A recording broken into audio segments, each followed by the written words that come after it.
yang namanya pertanian itu Indonesia masih sangat membutuhkan. Hasil-hasilnya terus dibutuhkan oleh makhluk hidup, baik itu manusia ataupun bukan manusia, karena hewan juga membutuhkan tanaman. Nah, sehingga ketika kita sudah bisa menerapkan itu dimanapun, kapanpun, dengan cara apapun, sehingga dalam hal ini kita bisa memberikan manfaat bukan hanya diri sendiri, tapi juga lingkungan, baik itu dari kebutuhan pribadi, baik itu dari lingkungan seperti mengurangi yang namanya emisi kita. Inovasi pangan di Indonesia sebetulnya sudah dilakukan sejak ratusan tahun yang lalu. Di Keraton Jogja sendiri tercatat ada ratusan, bahkan mungkin mendekati angka 1000 menu-menu baru dibuat oleh para kreator inovator pangan dari zaman-zaman sebelumnya. Di mana para inovator pada saat itu berpikir bagaimana caranya menciptakan makanan yang memiliki rasa baru yang akhirnya akan bisa disukai oleh sultan yang bertahta untuk disajikan kepada para tamu-tamunya. Inovasi ini mestinya tidak berhenti, di mana kita sudah lebih global.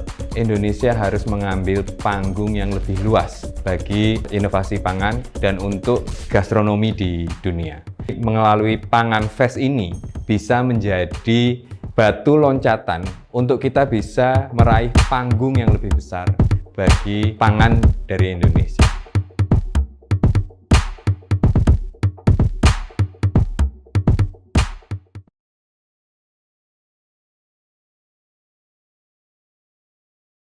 Halo teman-teman, apa kabar? Ketemu lagi bersama saya Hendy Prabowo di Foodcast, Forbit Food Podcast, Building for the Future Now.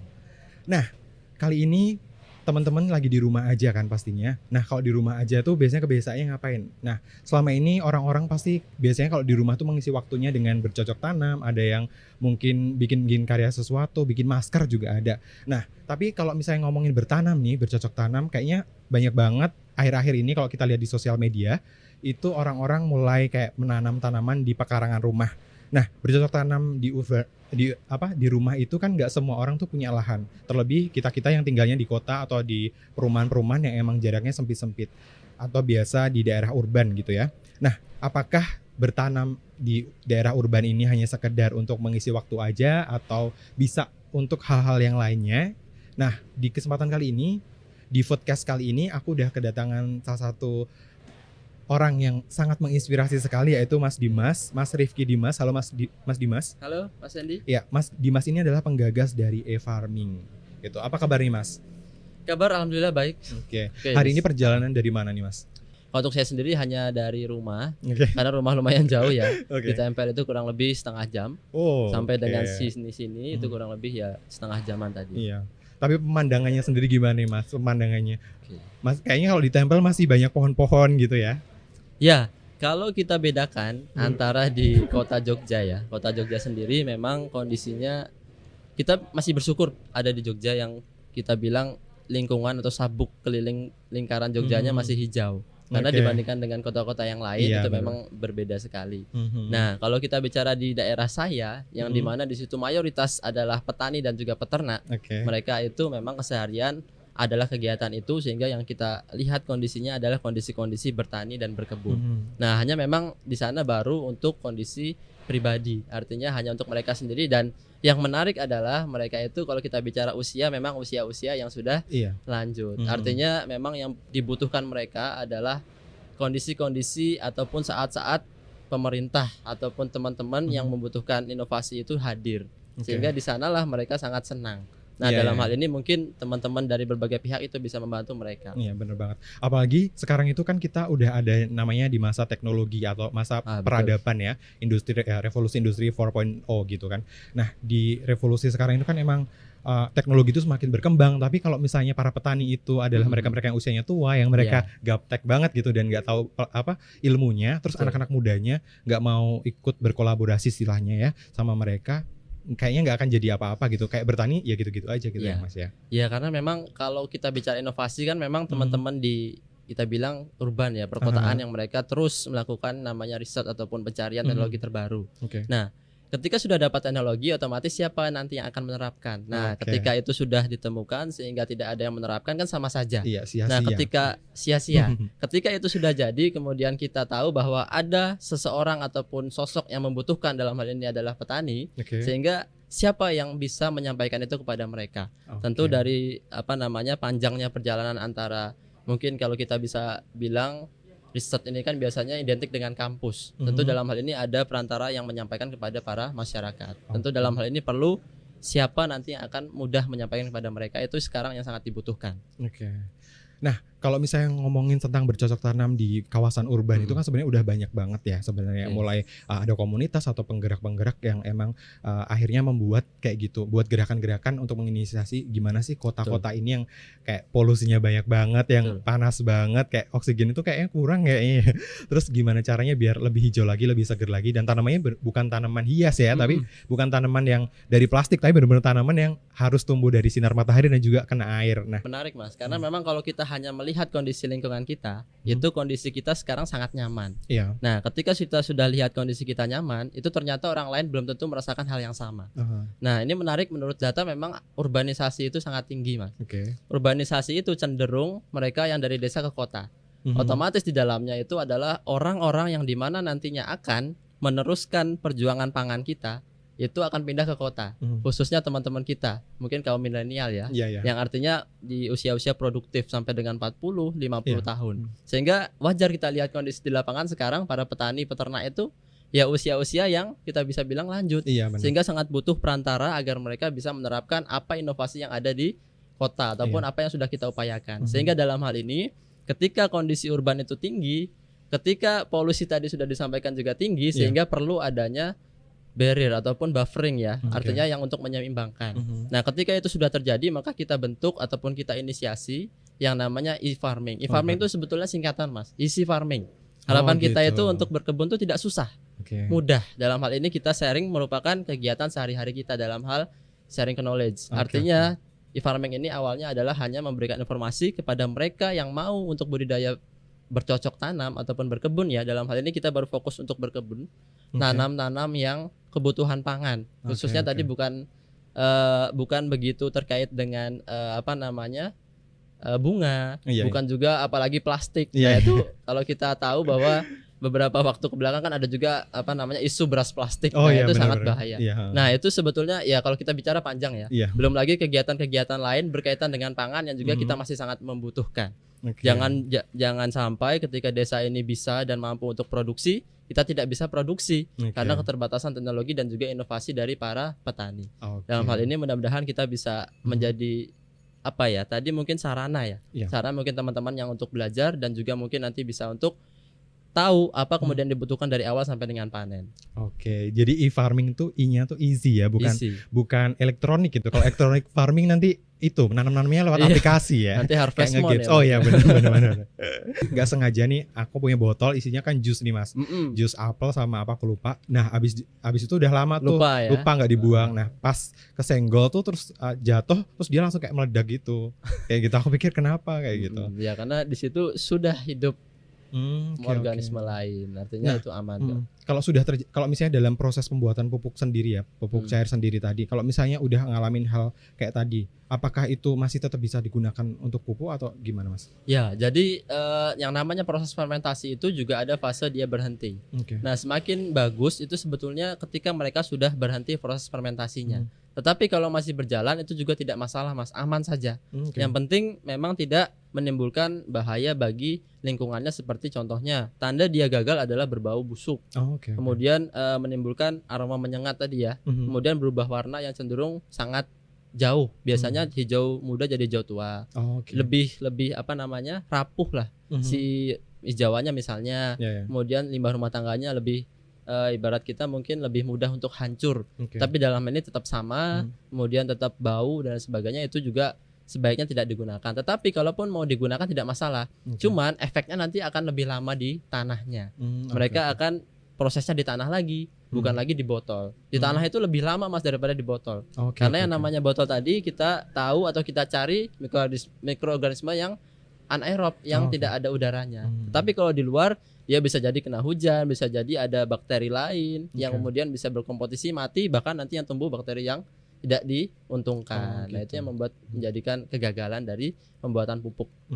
Nah, dalam pembuatan pupuk ini kan otomatis harus ditutup tempat Iya. untuk pembuatan pupuknya. Nah, berarti ketika kita udah membuat itu tuh benar-benar udah ditutup itu paling enggak jangka waktunya berapa lama? Terus kalau misalnya besoknya nih aku mau tambahin Iya. ada sisa nasi Ya. yang enggak kemakan daripada dibuang gitu kan, terus ya udah deh ditambahin aja ke tongnya itu gitu buat jadi pupuk lagi gitu. Kira-kira gimana nih Mas? Itu Apakah boleh bisa? Mas, bisa. Karena memang fermentasi kan terus berjalan. Oke. Nah, ketika kita harus memulai dari nol, artinya kita sudah ada yang di dalam itu siap hampir jadi, kemudian ditambahkan yang baru, otomatis yang siap jadi tadi akan juga mengambil makanan dari yang baru, sehingga yang baru tadi bisa lagi lebih cepat. Hmm. Nah, sehingga ketika kita sudah siap atau kita punya pupuk itu siap jadi, kemudian kita ambil hanya setengah ataupun 3/4, sisakan sedikit, kemudian diberi limbah yang baru, itu akan mempercepat prosesnya. Karena ada yang sudah siap perang duluan, karena sudah ada yang sudah jadi. Nah, dalam hal ini bisa untuk dicampurkan. Boleh saja, yang penting dia organik, limbah organik. Oke. Jadi meskipun dibuka tutup tetap masih bisa digunakan gitu. Iya. Nah, karena memang basicnya anaerob tapi nggak full Mas, fakultatif. Artinya tetap dibuka, kalau nggak dibuka meledak tadi dia. Oh iya. Nah, jadi tetap dibuka sekali dua, kemudian kalau kompos kita harus balik seminggu sekali. Oke, Nah, oke.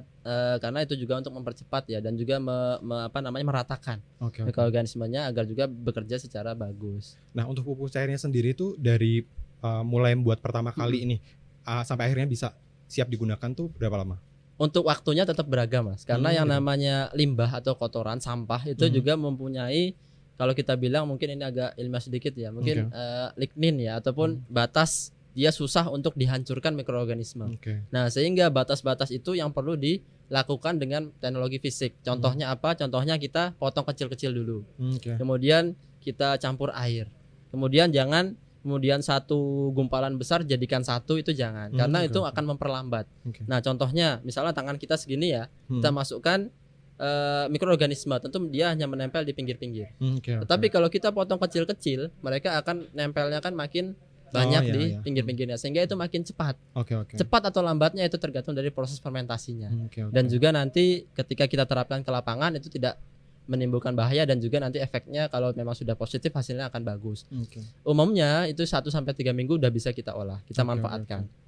Ada nggak sih kayak ciri-ciri yang bisa dilihat gitu sebagai orang awam gitu ya? Iya. Kayak oh ini tuh udah bisa digunakan kayak gitu. Ada ciri-ciri khususnya dari pupuknya itu sendiri nggak sih? Ciri-ciri khusus itu adalah dia berubah warna menjadi lebih gelap, Oke. lebih tua. Kemudian yang kedua, bau busuknya berkurang, baunya cenderung ke lebih wangi. Oh jadi wangi. Jadi emang. lebih kayak apa ya, mungkin tape ya, tahu ya tape Iya, ya. iya. Tape, kemudian asam-asaman itu lebih ke seperti itu baunya. Oke. Tidak lagi menyengat, tidak lagi berbau busuk, karena yang nama gasnya tadi, amonia tadi itu sudah dikurangi, udah diubah menjadi nitrat dan nitrit, artinya itu menjadi tidak berbahaya bagi lingkungan juga. Nah, sehingga ini bisa diterapkan. Kemudian kalau bentuknya padatan fisik, contohnya daun kering ataupun tadi padatan sayur, itu dia menjadi lebih remah. Bahkan kalau lebih kecil kita ubah, kita olah, itu tentu dia menjadi lebih hancur, warnanya seperti tanah. Nah, itu harapannya nanti sudah seperti itu, tandanya sudah bisa digunakan atau sudah jadi. Oke, menarik sekali ini, kayaknya bisa langsung dicoba ya. Habis nonton ini langsung dipraktekin di rumah gitu, bikin pupuk cair sendiri bisa, langsung mulai bercocok tanam gitu. Ya. Nah, gimana sih caranya Mas Dimas ini untuk menyebarkan pesan positif ini gitu, hal baik ini ke anak-anak muda gitu, ke milenial dan masyarakat? Nah, ini luar biasa pertanyaannya. Nah, berangkat dari kita sadari bersama bahwa yang namanya Indonesia ini, kalau dulu kita lahir sampai dengan sekarang tahu bahwa negara agraris Mas, Iya, sebetulnya. benar banget. Negara di mana yang sangat kaya, Iya. baik itu dari tanaman, dari tumbuhan, dari hewan dan lain sebagainya, itu sebetulnya bisa sekali. Bahkan kenapa harus kemudian impor dan lain sebagainya. Nah, sekarang saya tanya, kenapa garam impor, Mas? Mungkin nggak ada itunya ya, apa petani garamnya nggak ada. Karena di Jawa Timur itu ada gudang, Mas. Oke. Tapi isinya bukan garam. Oh ya. Oke, ya, itu ya. Nah, Oke, itu. oke. Nah, jadi ini selingan saja. Iya, iya, Nah, iya. tetapi ketika itu semua sudah kita lakukan sehingga sampai sekarang sudah memberikan effort dan manfaat, itulah yang mereka lihat.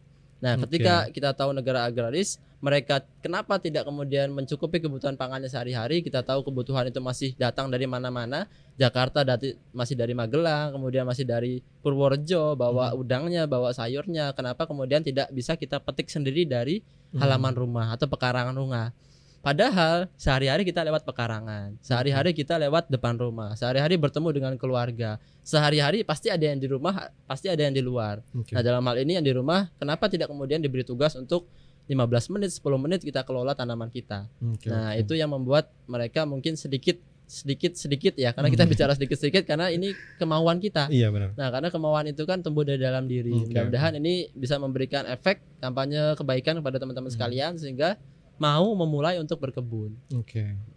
Nah, kebanyakan orang kan mikirnya kayak wah berkebun mager nih gitu, Iya. orang beli aja gampang gitu. Apalagi sekarang pakai aplikasi udah langsung Betul. diantar ke rumah gitu kan ya. Iya, banyak sekali. Nah, menurut Mas Dimas nih sebenarnya benefit apa aja sih ketika kita melakukan atau urban farming ini dilakukan gitu, selain kita bisa menikmati hasilnya gitu.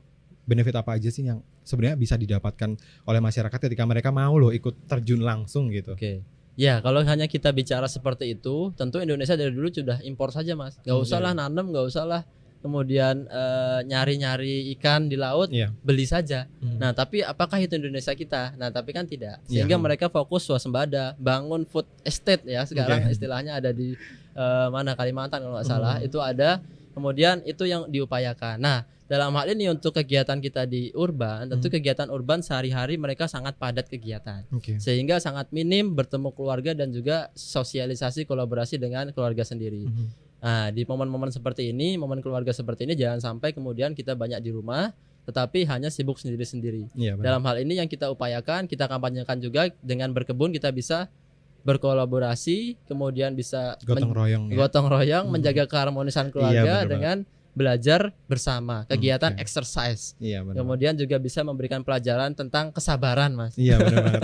Karena yang namanya biji kita lihat sehari-hari baru tumbuh sedikit. Kapan ya Pak tumbuhnya ya? Iya, Kapan iya. ya Mah? Nah ini Hmm. pelan-pelan kemudian tumbuh sampai dengan dia panen membutuhkan waktu yang lama. Ini kesabaran juga bagi anak-anak. Hmm. Selain itu juga kita juga bisa mengurangi kegiatan di dalam seperti mungkin yang negatif bagi orang tua sekarang adalah banyakkan anak-anak pegang gadget. Iya, Mas. benar Nah dalam banget. hal ini mungkin itu bisa dikurangi, tetapi lebih banyak kegiatan bermanfaat seperti berkebun. Oke. Nah tetapi kalau masih orang yang berpandangan seperti itu, tentu itu tidak juga bisa kita paksakan untuk dirubah. Karena yang namanya kegiatan juga tadi tumbuh dari diri sendiri, tetapi kita upayakan untuk sampaikan bahwa berkebun ini bukan hanya menanam, memanen, dimanfaatkan, tetapi juga kita bisa ada kegiatan lain. Estetika ada, kemudian kekompakan keluarga ada, kemudian memanfaatkan, menghemat pengeluaran keluarga juga ada. Oke. Karena ketika kita beli satu itu juga bisa dimanfaatkan terus-menerus. Seperti hidroponik, kita beli paralon awal mungkin mahal, tetapi itu tidak akan hilang mungkin 2 tahun ke depan, tidak akan rusak. Mungkin hanya menambah nutrisinya, menambah benihnya dan lain sebagainya. Mungkin itu sudah cukup untuk berapa tahun ke depan. Oke. Dan benihnya sendiri pun kita bisa bikin sendiri gitu ya Mas ya? Ya, Nggak harus beli gitu. tidak harus beli. Tentu kalau kita bisa manfaatkan apa yang ada, kita bisa manfaatkan yang ada. Kecuali kita mau cari yang nggak ada. Nah, Oke. misalnya di rumah kita biasa kacang panjang, timun, tetapi kita pengen lah nanam buncis, Oke. otomatis beli biji buncis. Dan ini pasti seru banget sih. Ya. Nah, sampai detik ini apa sih tantangan yang dihadapi ketika mengedukasi orang-orang gitu Mas? Oke, tantangan kita terberat memang educate ya Mas ya. Karena memang seringkali orang itu memang taunya hanya di bagian hasil kesuksesan. Ketika mereka sudah tahu kendalanya apa, susahnya apa, tentu mereka seringkali berhenti ataupun jeda. Nah, dalam hal ini kita juga harus proaktif menanyakan bagaimana tanamannya. Kemudian bagaimana perkembangan di hari ke-7 misalnya. Kan dia misalnya sudah mulai tanam. Mulai tanam hari ini kita catat, kemudian hari ke-7, hari ke-14, hari ke-21 mungkin kalau selada tadi pakcoy udah bisa dilihat hampir panen ya, tapi kalau yang lain belum. Nah, dalam hal ini kalau kita bahasakan keistiqomahan ya. Oke. Mungkin mereka itu masih banyak yang berkurang. Nah, kemudian dalam hal ini perlu kita terus pacu semangatnya, motivasinya bagaimana nanti hasil akan manfaat seperti apa. Nah, jadi itu hanya sebagian kecil Mas dari tantangan kita. Sebetulnya ada beberapa lagi yang itu juga luar biasa. Kami rasa tantangan itu bukan tantangan, tetapi kita belum ketemu saja cara yang tepat bagi mereka. Nah, ini kan menghadapinya orang-orang yang emang pada Iya. dasarnya mereka yang punya keinginan untuk belajar gitu kan. Nah, ada nggak sih atau kegiatan yang Masnya tuh turun langsung gitu kayak mengedukasi, mungkin Masnya langsung edukasi ke orang-orang petani-petani yang tua-tua ini yang mungkin masih pakai gaya bertani yang masa lalu, gitu tradisional, ya. terus diedukasi dengan gaya bertani yang sekarang yang kayaknya lebih baik atau meningkatkan kualitasnya kayak gitu. Pernah Oke. nggak, dan mungkin ada tantangannya juga nggak sih ketika Oke. menghadapi itu? Ya pernah Mas, saya sering kali ya keliling-keliling ya, bukan cuma di Sleman, di Jawa, tapi di berbagai wilayah. Tentu dalam hal ini tantangan juga banyak sekali karena tadi catatannya bahwa mereka sudah lama sekali berkegiatan bertani seperti itu. Nah dalam hal ini dengan usia-usia dan juga perbedaan usia yang berbeda, seringkali kita dianggap anak baru. Oke. Nah dalam hal ini mungkin pandang sebelah mata dan sebagainya.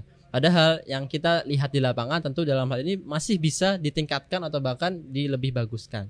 Contoh, kita ambil contoh sederhana. Mungkin mereka 10 tahun, 20 tahun, 30 tahun bertani, mereka mungkin rasakan sekarang tanah mereka mulai keras. Mulai susah untuk ditanam, mulai harus lebih banyak pupuk yang diterapkan. Nah, ini menjadikan pertanyaan bahwa sebetulnya yang dulu diberikan itu adalah pupuk-pupuk yang kimia, yang Iya, sintetis, benar. yang lain sebagainya. Tentu dalam hal ini kita harus educate bahwa kebutuhan akan organik juga diperlukan. Oke. Sehingga walaupun kita tahu produksi akan menurun sedikit, tetapi akan ke depan menjadi lebih pangan yang sehat. Jadi tantangannya ya komunikasi, kemudian juga seringkali kita mungkin namanya manusia ada tingkat kesabaran Mas ya. Iya, Itu iya. dalam hal ini ketika memang sudah benar-benar tidak bisa ataupun kita udah upayakan dan juga mungkin hasilnya bisa jadi hari itu atau kapan-kapan, kita sudah cukup sampai dengan di situ. Peran kita ya sebenarnya utamanya adalah bermanfaat bagi mereka untuk berkebun atau Oke. bertani. Nah, baik itu di lahan biasa ataupun lahan luar biasa. Nah, untuk dampaknya sendiri yang udah dirasakan, apakah udah ada gitu? Oke, kalau untuk dampak saya rasa sudah banyak ya, Oke. karena mereka sudah bisa panen sendiri, sudah bisa tadinya beli dan tidak beli, kemudian Oke. bisa mengurangi kegiatan yang tidak manfaat bagi mereka, dilakukan untuk kegiatan lebih manfaat dan produktif, yaitu berkebun. Kemudian juga ada yang mereka tanam itu belum belum berbuah tapi sudah diminati oleh tetangganya, itu juga ada. Jadi Oke. dibeli. Jadi Kira bukan diminta ya? Iya. Biasanya kan tetangga Iya, gitu, kita yang biasanya- nanam banyak, Iya. tetangganya yang minta. minta satu itu enggak, itu beda sama Bu Tejo Mas. Oh, iya. Jadi ada berapa banyak saya mau, akhirnya dibeli. Mhm. Belum panen. Nah, belum lagi yang kita bisa sedekahkan. Artinya di depan Oke. rumah ada mungkin daun-daunan buat sayur-sayuran yang mereka mungkin bisa dimanfaatkan oleh tetangga juga. Oke. Artinya itu yang berikan kemanfaatan kepada mereka dan juga kita semuanya. Dan kita cukup senang saja Mas. Ya, Oke. alhamdulillah mereka bisa menerapkan itu dan juga bisa bermanfaat. Oke. Kalau aku mau nanya ini, kalau tomat tuh termasuk buah atau sayur, Mas? Nah, sayuran buah Mas itu. Sayuran buah ya. Amannya itu sebut saja sayuran buah. Oke. Nah, jadi tomat, terong, itu cabai itu. Tanaman apa sih yang paling lama gitu tumbuhnya gitu, atau Oke. sama yang kira-kira paling cepat apa sih yang cepatnya dipanen kayak gitu? Ya, kalau yang paling cepat itu sayuran yang tidak memiliki batang, Mas. Jadi ya Oke. kayak sawi, kayak selada, itu kan hanya daunnya Daun saja. dan- Nah, tetapi dalam hal ini juga mereka begitu dimanfaatkan atasnya akan tumbuh lagi. Sehingga cepat atau lambatnya itu tergantung dari masa dia pensiun, ibaratnya adalah sudah harus ganti dengan yang baru Oke. atau dengan pemanenan. Nah, Oke. yang pertama kalau untuk panenan itu yang paling lama itu biasanya tanaman tadi, sayuran berbuah tadi. Oke. Yang paling lama sejauh ini adalah tomat. Oke. Walaupun dia sudah berbuah, tetapi untuk sampai matang seringkali butuh waktu yang lebih lama. Iya, iya. Kalau untuk cabai kan dia variasi, ada yang udah hijau, ada yang masih merah. Kalau untuk terong juga 11-12 sama cabai lah.